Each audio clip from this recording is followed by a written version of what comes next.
Good afternoon, everyone who's starting to join us. We've just started our webinar and we will get started in just a moment as people start to come in. Thank you.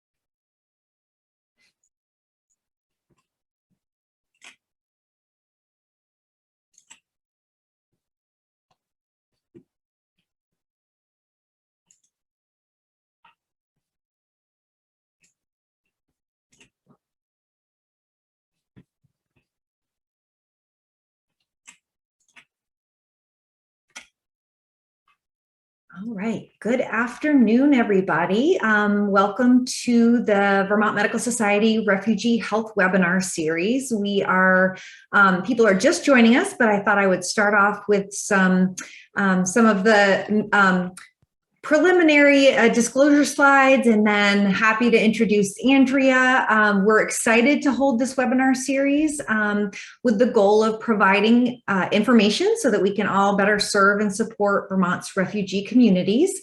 And Andrea has done the lion's share of this work really to frame everything with a health equity lens that promotes culturally and linguistically appropriate healthcare screenings, services, and supports. And today, Dr. Green is going to talk to us about the domestic health assessment.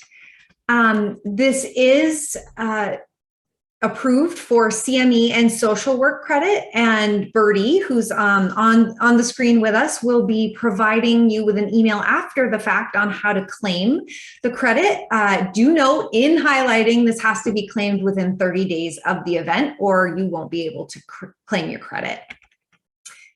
This is just the slide that shows there are no disclaimers. Andrea has no financial or relevant disclosures to provide, and we did not accept any grants or financial support. And we're very excited to be able to show you our almost complete agenda of webinars ranging from now until November. So almost every Thursday in these months is a chance and an opportunity to learn more about this. So you can go to vtmd.org/refugee-health, and you will be able to find this with the links to register and the past recording sessions and a number of really valuable resources for you to be able to learn more and put into practice. So I am happy to pass things over to Dr. Green. Andrea is a pediatrician and the director of the Pediatric New American Clinic at the University of Vermont Medical Center. She also wears a number of other hats, but I know she has a lot to get to, so I'm happy to pass this on to you, Andrea. Thank you. And I'm going to start to share my screen. Here we go. Perfect. Hopefully everyone can see that. So thank you everybody for joining us today. And for those of you who can't join, understanding that it's summer, thank you for looking at this webinar at a later date. And we're just hoping that it'll be a wonderful resource for you as you actually do domestic health assessments.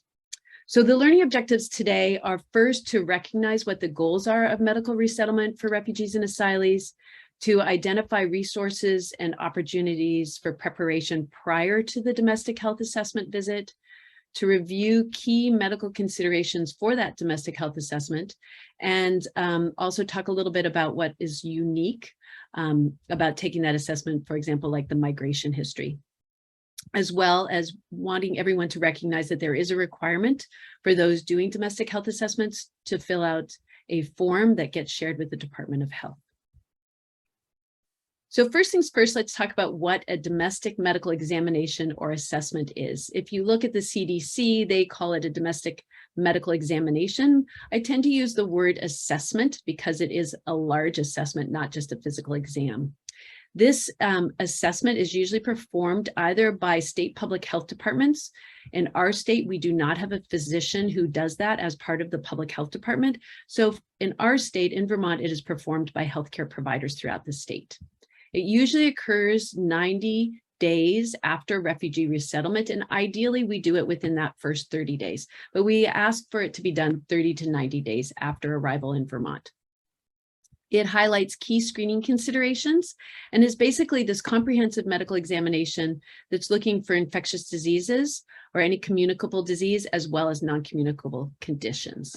And it's an opportunity to identify health issues, promote well-being, orient new arrivals to our healthcare system, and connect refugees with routine and specialized care. So I'm going to give us a little bit of a case example to follow to help illustrate how the domestic health assessment can be done. And so our pretend family is the Abdali family, and they are going to come and see you as new patients. There are 4 family members, and they're on your schedule for next week. So your office manager has heard from either USCRI Vermont or ECDC, the resettlement agencies, that there is this family in need of health care. And you are going to do the new arrival visit for a domestic medical screening or exam. You open the charts, either paper or electronic, whatever you have, and you find listed in the problem list from your office staff some information that they were given by the resettlement agency. Maybe you'll see the date of arrival in the United States or perhaps in Vermont. You'll see what language they speak. In this case, they speak Pashto, and that they're from Afghanistan. So you'll find the country of origin, as well as the name of their case manager usually. And this is really helpful information for you to have to know how to get started. So how does medical resettlement occur? So I wanted to put this up here because there's numerous different pathways that people come to the United States, and so numerous different medical situations and medical assessments that may or may not have been done. So usually for refugees who are coming from overseas, the Department of State, as part of doing a screening, often large security screenings, will do a medical screening prior to departure to come to the United States. And so pre-approved applicants who will be coming to the United States will go through a medical screening to ensure that they don't have tuberculosis, leprosy, other communicable diseases, other safety issues. And then that is often done by the IOM. For people who are Afghans who have arrived in the United States, because they left Afghanistan urgently, there was no pre-departure medical examination done. And they actually did not come through the usual system of arrivals for refugees. They were brought into the care of the Department of Homeland Security as part of what was called Operation Allies Welcome in 2021. And so they had, often at the military bases where they were initially resettled in the United States, somewhat of a medical exam done. But there was no pre-departure before entering the country, no pre-departure medical exam. They may have some paperwork from Operation Allies Welcome, but they may not. Typically, what would happen if someone's coming through the typical refugee resettlement pathway, they would have that pre-departure medical exam done with the help of the State Department and IOM overseas. And then the Department of Health and Human Services and the Office of Refugee Resettlement, which is within that department, will help with placement and organization of passing on that pre-departure medical exam to one of our resettlement agencies in our Department of Health. The Office of Refugee Resettlement also notably is responsible for the care of unaccompanied children who arrive in the United States. So if you're going to be seeing someone who is an unaccompanied child who is now being resettled in Vermont, their medical paperwork will come through the Office of Refugee Resettlement because that's who's been taking care of them. For adults who've been in detention, that system is through the Department of Homeland Security. So initially they'll be under the care of Customs and Border Protections and then Immigration and Customs Enforcement, and they will perhaps have had medical care, but we usually don't have access to that medical care information. So often we will not know exactly what happened. So this is a bit of a confusing system, and I'm sorry to confuse you with this slide, but I wanted to just talk a little bit about how there are different pathways. And so different medical information may or may not be available to us from what's happened prior to being in our care. So if people do have a pre-departure medical screening and exam, that usually will have included information as listed here. So people will bring with it in their International Organization for Migration or IOM bag, or you will get it through the Department of Health or USCRI Vermont or ECDC.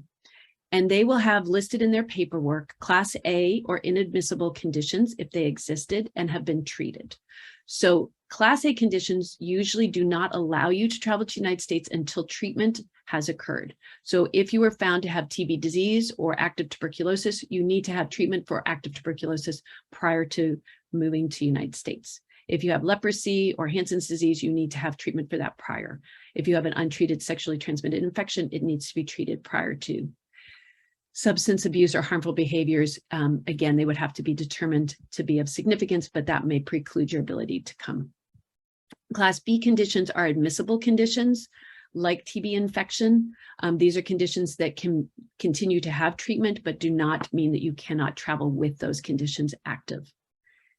They will also in the paperwork have a complete physical exam where you may see any abnormalities that were found on that examination, plus often a weight, which might be helpful. You will get some lab tests, not always, but often you will have a tuberculin skin test or a chest x-ray as a screening tool for tuberculosis, and you may have hepatitis B serology available to you. There will be notation of any immunizations given, the dates of those immunizations, and any pre-departure medications that were given. So sometimes people are getting pre-departure medications for parasites, so they may get albendazole, they may get praziquantel for schistosomiasis, they may get ivermectin for strongyloides, they may get coartem for malaria. So sometimes that will happen.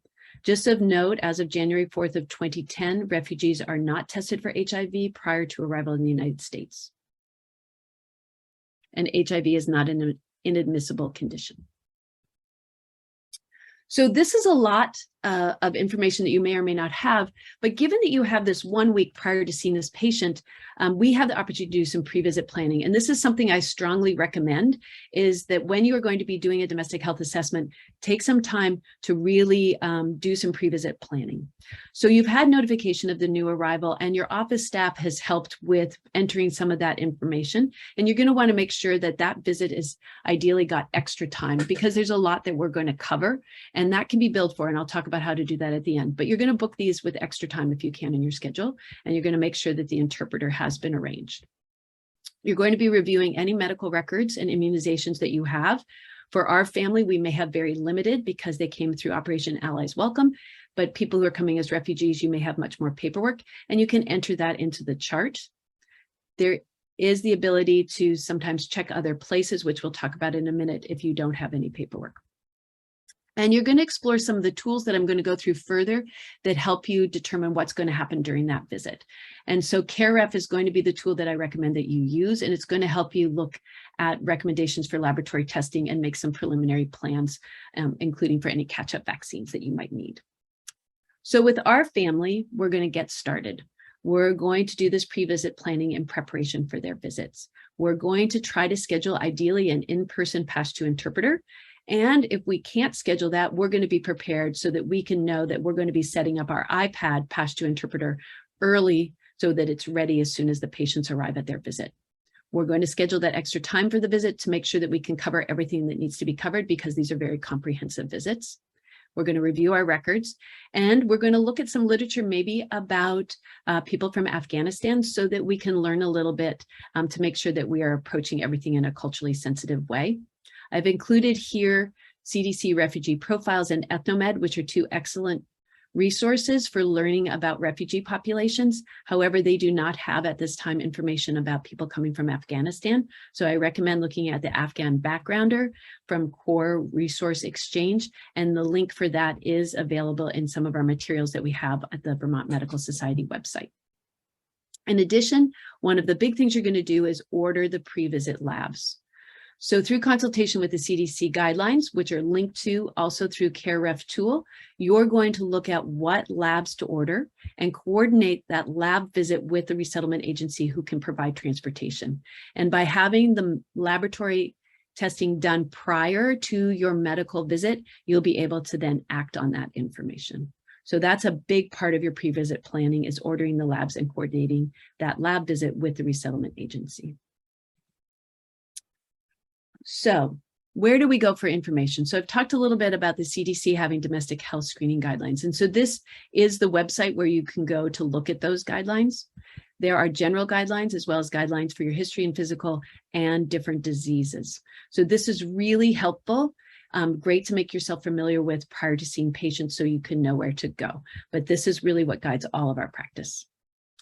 And the CareRef tool that is developed through the Department of Health in the state of Minnesota is a wonderful resource that we can all use that helps us to plan and be thorough and appropriate in our post-arrival medical screening of newly arrived refugees to the United States. It's based on the CDC domestic refugee screening guidance. It's kept up to date and it adapts with that guidance. It also can link to that guidance. So it's a very interactive and helpful tool for helping you to plan for this visit.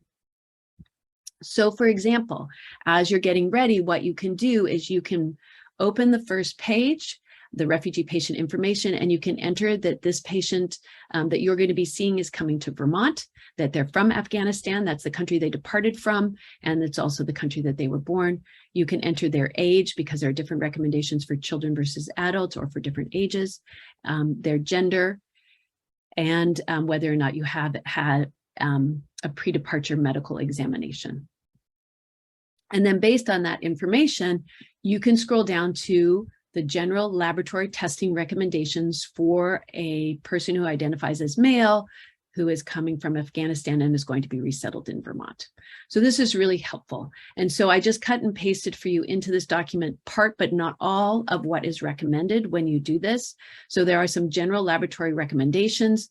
The first is to perform a complete blood count with a differential and to conduct a urinalysis.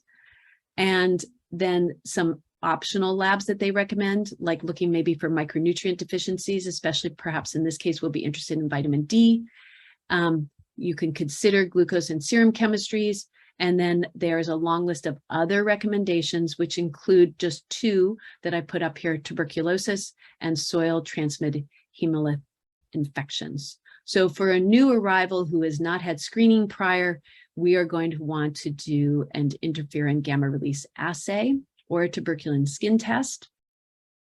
And that will happen for patients and be part of what you're ordering. And in addition, for all refugees without contraindications coming from the Middle East who did not receive any pre-departure treatment, we can consider giving albendazole, it says, but we also might want to do our stool O&P examination, 2 or more samples collected 12 or to 24 hours apart, and then offer treatment for those with confirmed infections. So really helpful information that's there to help guide your labs.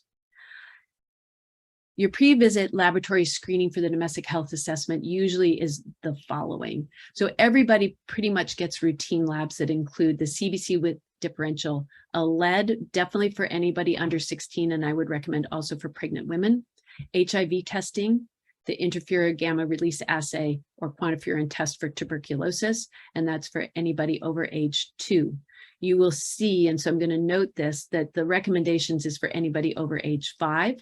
However, in practice, everybody in the refugee health community is doing it for children over age 2.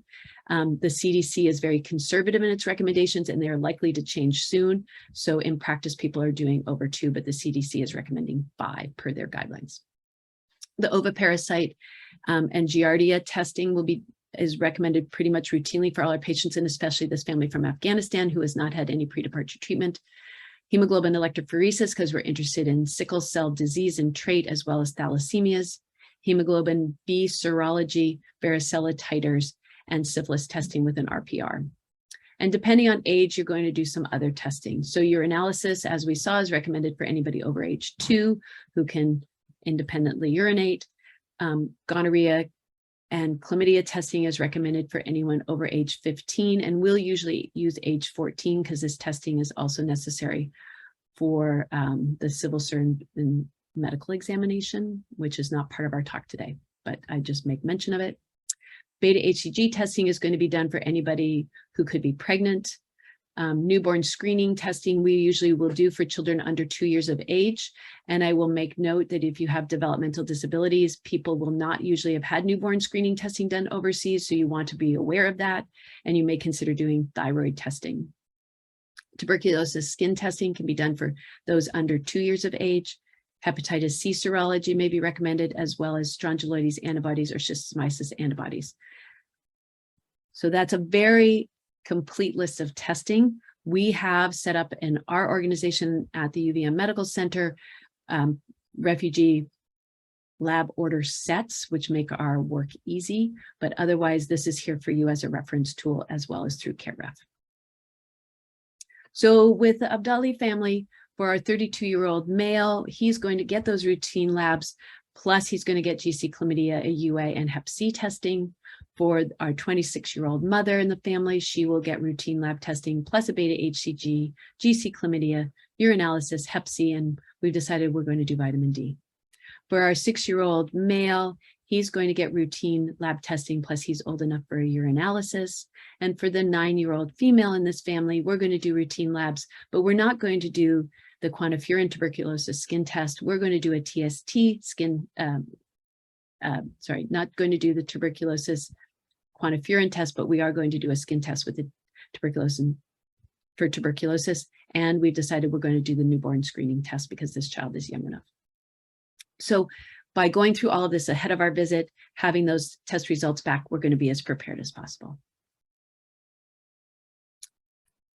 So we will get any blood work back usually before we see the patient. And so that's really helpful. So as part of your pre-visit planning, you can note any abnormal labs and you can plan any further workup or treatments because you'll have that information already. You can also note what's incomplete, might be able to be done at the office. So perhaps many offices, we can do a urinalysis in our office, or hopefully we can suggest that stool cans be brought back to the visit so that we can submit them to the lab if the family hasn't yet returned the stool cans. In addition, we can start to complete the refugee domestic health assessment form. And this is the form that is going to be returned to the Vermont Department of Health at the end of our visit, and then collated, and the information is shared with the Office of Refugee Resettlement so that they can determine if additional resources or additional concerns exist with a particular population and can alert providers about that. This is not the most up-to-date domestic health assessment form, but it's for demonstration, and it's a nice one for demonstration because it does include the full form. It's now multiple pages, and it soon will be electronic. But this just gives you an idea of how you're going to enter all those test results in addition to your exam results and any immunizations given or any referrals that are made. Okay, so we've done a lot of work. We've done a lot of work prior to seeing this family. We are as prepared as possible to see them. And now it's the day that we're going to get to see them. So the Abdali family arrives with the resettlement agency providing transportation to our office. And we have been fortunate in that we have been able to have an in-person Pashto female interpreter also come to the office. We've scheduled our extra time for the visits. We've done all of our pre-visit work, like looking at the laboratory findings. We've entered our immunizations, and we have our plan as best as possible. So what happens next? So we want to start the visit with welcoming. And so consider learning a greeting in the patient's primary language. So we might say salam alaikum to this family because that would be a typical greeting. For many people who are Muslim, and it is a typical greeting for our family from Afghanistan. What we want to do is introduce everybody who's in the room with the family. So who are the members of the healthcare team, including the interpreter, and explain everyone's role, because it can be quite overwhelming. We have the family there. We have whoever's working with us. We have the interpreter. It's a busy room. We want to ask the patients and the family members to also introduce themselves. And this is really important. Find out what everyone's role is. How are they related to each other? And if there are children, who is the person who is responsible for making medical decisions for the children? Did an aunt or uncle come to the visit and they are going to be making the decision? Is the parent not there? We want to know that kind of thing. We want to review confidentiality, consent, and patient rights right at the beginning. And this is really important for helping to build trust and helping people to understand our medical system. You need to remember that in some parts of the world, physicians have been responsible for torture. People have different ideas about healthcare systems, and we really want to have people understand that they have privacy rights, that we will not be sharing information with people without their consent, like teachers, like their neighbors, like the medical resettlement organization, let them know we will be sharing their lab results with the Department of Health. That is something that is required. Also, if there are host family that are in the room, we want to excuse them. We want to excuse anybody who does not need to be there as part of the medical team because we want to ensure confidentiality. It's very difficult if you ask the family to decide who should stay or not stay. They can feel that they're quite rude if they were to ask the host family to leave. So we should take responsibility for that ourselves and excuse anyone who is not part of the medical team and doesn't need to be in the room with the patient and family. We want to explain the reason for the visit and the plan of the visit. I always make sure that we talk about the fact that this is a long visit, and I actually bring coloring materials and other things into the visit to help keep people busy, especially the children, because there's a lot of questions and time that happens. We in our office give a gift of a soccer ball to every family, and we give books. And again, that's something we've decided to do in our office as a way to encourage physical activity, having fun together as a family, and literacy. Your office may or may not choose to do something similar, but that is what we do at our office. And people sometimes have other medical records with them, so we always ask for those medical records at the visit, including any immunizations. Sometimes people have gotten a COVID vaccine since they arrived, and it would be important to have that information. So I want to just give an example of vaccine records. You'll see a lot of different vaccine records that people have, not so much anybody coming from Afghanistan, because in their rush to leave, they did not bring vaccines, but a lot of other refugee groups, people will bring their vaccine record. And you can honor any vaccines that have similar spacing to our recommendations here in the country. We need to have a date. It cannot be a check mark, but if the vaccines are similarly spaced to what we do and they have dates to them, we honor those vaccines. We do not need to revaccinate people.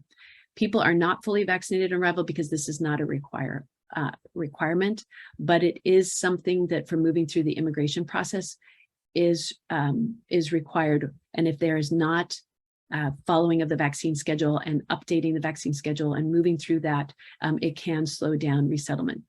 So it's important to know that. So back to our CareRef. CareRef is also going to be helpful for what we're going to do as far as our history and exam. So you can look at this ahead of time and use this, but typically we are really doing a complete new patient exam as you would for any patient, with just a few considerations that are going to be different. So what are some of those unique considerations? So the first is a migration history. So when we're meeting anyone who has come to the United States as an immigrant, it's important to get a migration history. Where have they come from? Where were they born? Where did they start their life? And how did they move through different countries and different places? And how long were they there? So we want to know the country of origin. We want to know where they went and how they went, so that we know and understand what risk factors they have from a medical standpoint prior to coming to resettlement in our country. So this is an important history to obtain. Where were dangers? Where were traumas? Where did they move? What did they experience? Other unique considerations in taking this complete new patient history for our family are dates of birth. So you will find for many people coming from other countries, they do not have official birth certificates or consider birthdays significant. So they may have a random date of birth that was assigned by a government official, either overseas or at the US, on arrival in the US. So often you will see January 1st and a year. Of late, interestingly enough, with some of the Afghan families, I found March 14th has been a date, but everybody in the family may have the same date of birth, just different years. And that's again, because they don't have official birth dates. Age, therefore, can be incorrect. And this can really affect developmental milestones or school placement. So sometimes we need to work at trying to figure that out. And that's a whole other talk in and of itself, but just important to be aware of. Past medical history and surgical history, it's important to ask about bloodborne infections, including any overseas surgeries or blood transfusions. This is important because often there is reuse of medical equipment, and we do want to be aware of those concerns. Also be aware of whether or not there's been any female circumcision, and that's important to document.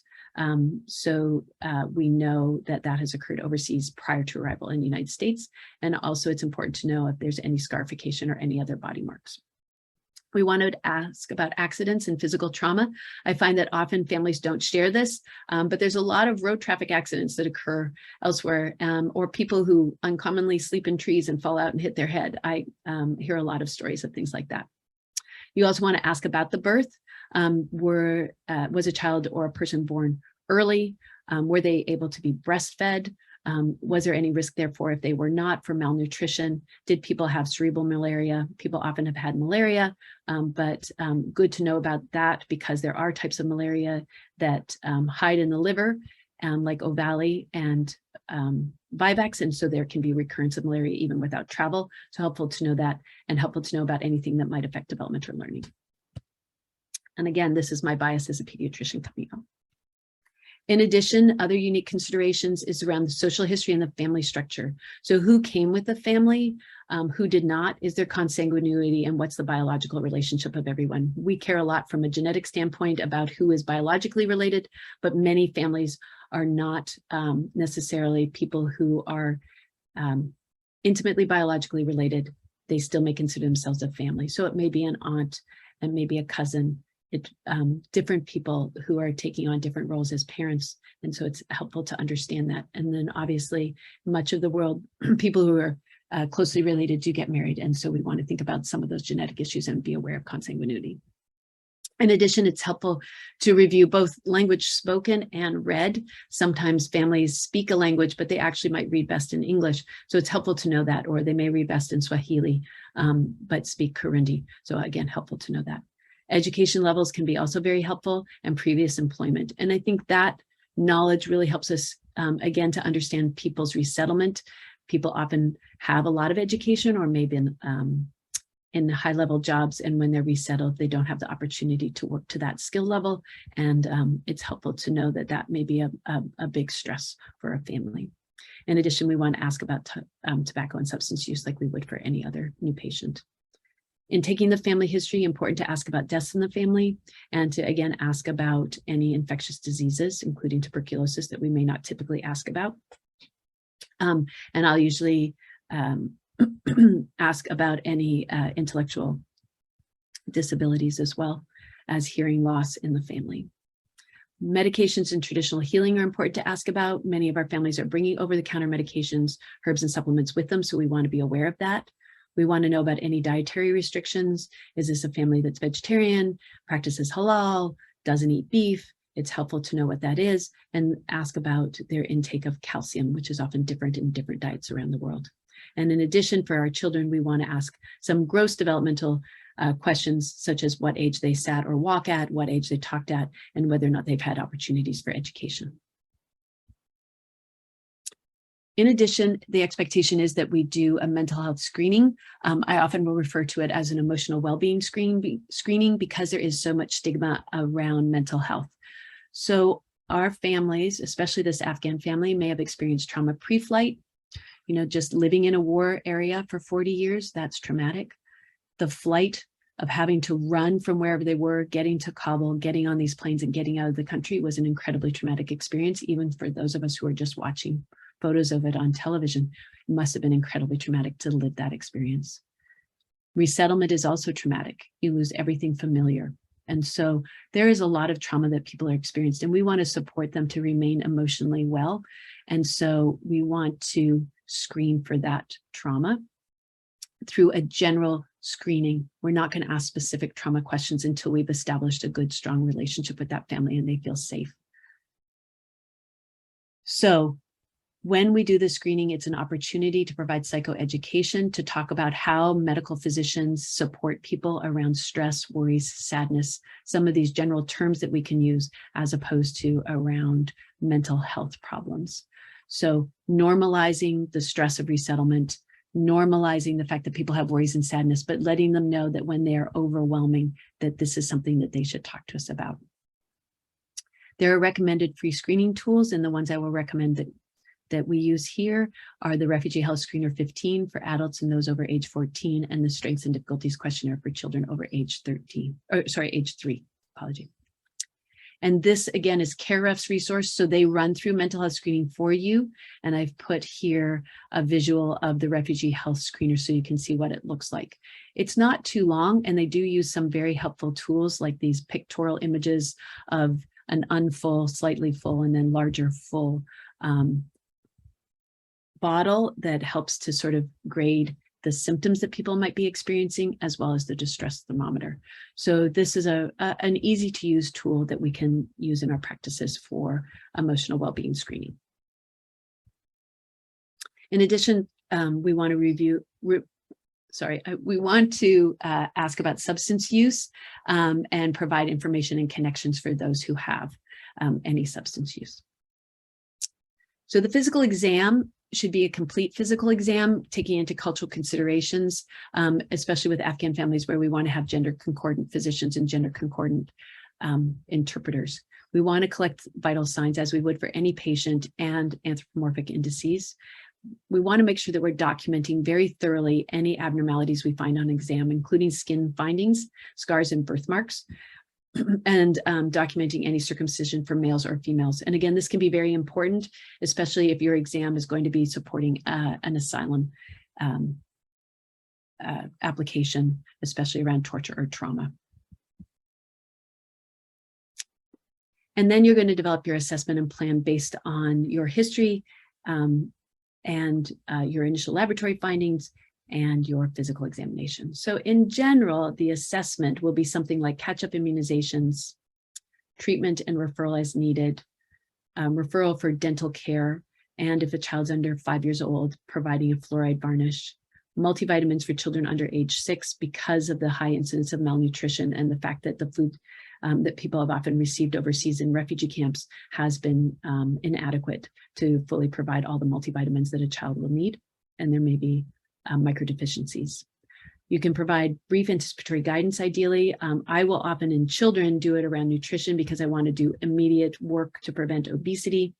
I will do it around water to talk about how our water does not have parasites and you can take water from the tap and drink it. You do not need to buy bottled water, hoping that therefore we're helping families to spend their limited income on nutritious food rather than on bottled water. Addressing issues of safety and addressing issues of contraception. So again, this would be done in a very culturally appropriate and sensitive way, but depending on who you're seeing, you may provide other anticipatory guidance. We also talk about how to access medical care. That's probably the most important anticipatory guidance to provide, and how to call 911, and really making it clear that you don't have to speak English to do this. There is a very sad story about a family that didn't speak English in Minnesota who ran around an apartment building trying to find someone who could before calling 911, and their family member died of an asthma attack. So really important to stress the fact that call, even if you don't speak English, you don't have to wait for an interpreter, call 911 if there is an emergency. But letting people to know what's considered an emergency is helpful guidance as well. You're going to arrange that follow-up visit in 1 month. And then after the family has left, you're going to completely fill out the domestic health assessment and return it to the Department of Health. So just want to run through a few things that you're going to do as part of your plan. And again, we are going to talk more about this in other webinars. This was a lot to cover in a short period of time. So I apologize that we're going quickly, but these are slides for your reference as well. So you can go back when you're doing a domestic health assessment and look through this prior to that exam to help you. So ACIP has catch-up schedules for both children and adults that you can refer to determine what vaccines people need. And as well, because you've done laboratory testing for hepatitis and varicella, you may find that they have hepatitis B surface antibody, which either signifies that they were previously vaccinated for hepatitis B or have had infection and recovered from it, and varicella antibody. And so you'll have that so you can determine what's needed for vaccinations. In addition, you'll have the results of your tuberculosis testing. If it is a quantiferin test, if you're doing a tuberculin skin test, you may be placing it at this visit and having them come back in 48 to 72 hours for a read. If you're concerned about a positive test, you're going to order a chest x-ray, ask that full review of systems for anything that suggests that people have tuberculosis disease. And if they do have disease, consult infectious disease. For negative review of systems, and negative chest x-rays with a positive quantiferin screen, you will treat for tuberculosis infection or latent tuberculosis, which means that people have tuberculosis in their system, but they're not actively sick. And this is just a quick slide that says what we do for that. And in general, right now, we are doing isoniazid and rifapentin for 3 months or 12 weeks, and it's a once weekly dose. We will have another whole talk on the treatment of tuberculosis. So that will be helpful for you as well. Some comments on intestinal parasites and eosinophilia. Very high infection rates worldwide with soil transmitted helminths. And so we are going to either presumptively treat or we are going to treat findings if we do get our stool cans back, because this is something that is present worldwide. If a pre-departure treatment is given, we may find that we still have an elevated absolute eosinophil count over 450. And so we will repeat that eosinophil count, that CBC with differential, at 6 months usually to see if that's normalized.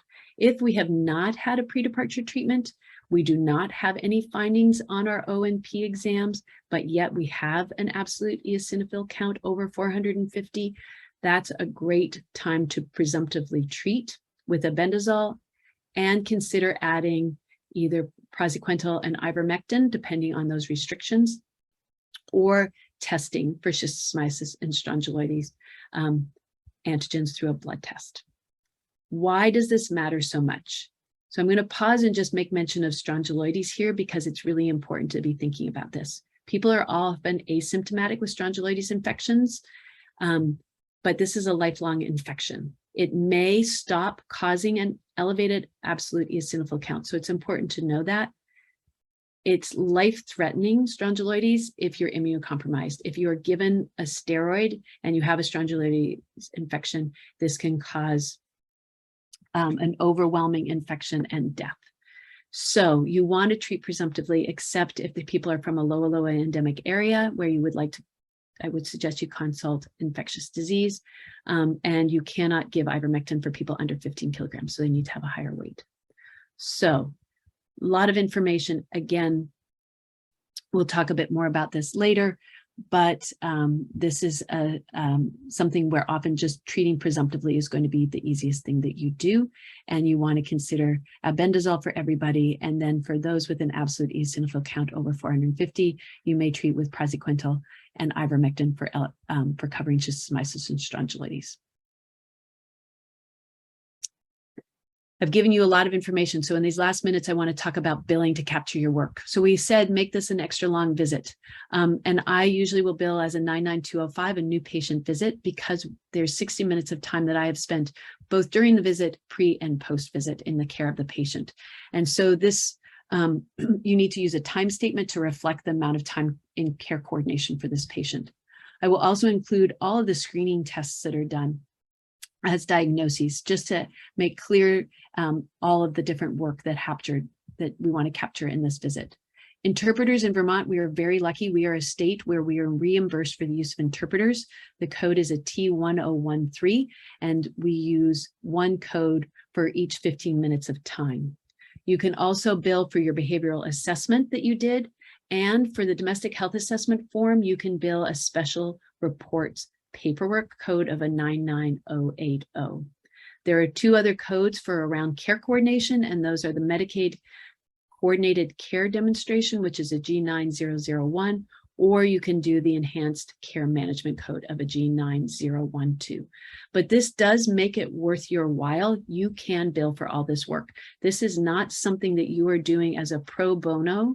You are doing this and you are able to capture your work through payment. So back to our case in our last minute, we are going to give them their immunizations, and we're going to make sure that we have them understand any medication test or referral using TeachBack. I usually will give them a paper form for their prescription just so that they can take that to a pharmacy and have communication with the pharmacy. If you're not there with an interpreter, it can be very difficult to tell the pharmacist what you need. And so that can be really helpful to create communication between the pharmacist and the family when they go to pick up those medications. We'll do that brief anticipatory guidance, and we'll book a follow-up appointment in 4 weeks. And I will do 4 weeks, just slightly over that, but not under, because usually many of our immunizations require 4 weeks as an interval between them. Send that DHA form back to the Department of Health so that they can gather that information, share it with the Office of Refugee Resettlement, and help inform how we create best practice moving forward. Here's a list of the upcoming webinars, and thank you. I will stay on for any questions, and there may be a few in the chat. I know this is a huge topic, but in the last slide, which I thought I had, but didn't seem to pop up, I can share my email address with everyone as well if people have more questions. So I see a few questions that I'll answer now. So Diana Clayton asked, how long do you allow for these visits? We do these a lot, so we often will do them in 45 minutes, but I would recommend trying to do an hour for each if you can. When we're seeing large families, there is some duplication of information. As far as asking for consanguinity, often we'll just ask that by saying, how are you guys cousins, or are you related at all to each other? And just talking about that relationship. And usually people will answer. It's not considered something embarrassing. It's considered often something that's just part of normal culture. And then as far as the next question about contraception, this is something, again, that is not always dealt with at the first visit because of the fact that it's very sensitive, and it would not be something that you would talk about in the room with everyone all together. This would be something that would be talked about privately with a female interpreter in this case, with a female physician, and with just the mother there present in the room. But there's a lot to cover, and so this is why that visit 1 month later may be where some of these other things will come up. Any other questions? I know we covered a lot, so please feel free to email me if you have other things that you're concerned about, and we have put a lot of resources on this website and in the slide show that will hopefully help you investigate and explore and learn more as well. Fabulous. Thank you so much, Andrea. I think my head is certainly spinning. That's so much information. It's great. And I think that question about how long you allow for the visits is really important for people to start to think about how to implement this in their clinical setting. So great information. I know Andrea will send us her slides. We'll get this up on our website with the recording so people can go back to it. And if people weren't able to join, watch it at a time that suits them. So thank you so much, Dr. Green, for doing this presentation. Our next presentation, as she mentioned, there will be a number of sort of more specific topics. Will be on lead, August 11th at 12:15. So please plan to join us for this great webinar series going through November. So many topics to cover and really important information. So thank you all for joining us. And thank you again, Andrea. You're welcome. Thank you, everybody. Thanks Bye-bye. for taking on doing these exams. Bye.